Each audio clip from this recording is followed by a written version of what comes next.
IPL కారణంగా విడాకులు త్వరగా మంజూరు చేయండి. చాహల్ కోర్టు విజ్ఞప్తి. ప్రస్తుతం ఐపీఎల్ క్రేజ్ ఊపందుకున్న ఈ సమయంలో team India spinner Yuzvendra Chahal తన వ్యక్తిగత జీవితంతో మరోసారి హాట్ టాపిక్ అయ్యారు. ఐపీఎల్ కారణంగా విడాకుల తీర్పును త్వరగా ఇచ్చేందుకు అనుమతి ఇవ్వాలంటూ కోర్టును ఆశ్రయించారు. విడాకుల కోసం చాహల్ ధనశ్రీ లీగల్ బాటా.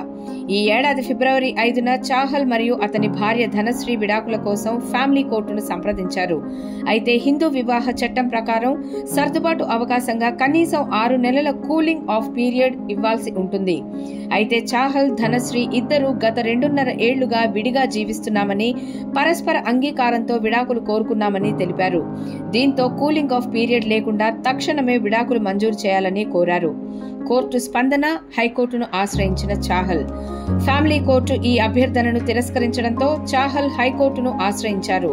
తాను ఐపీఎల్ కారణంగా కనీసం 3 నెలల పాటు అందుబాటులో ఉండలేనని, అందువల్ల వెంటనే విడాకులు మంజూరు చేయాలని కోర్టుకు తెలిపారు. మార్చి 20న తుది తీర్పు. ఈ విజ్ఞప్తిపై స్పందించిన హైకోర్టు కూలింగ్ ఆఫ్ పీరియడ్ నిబంధన నుంచి వీరికి సడలింపు ఇచ్చేందుకు ఆదేశించింది.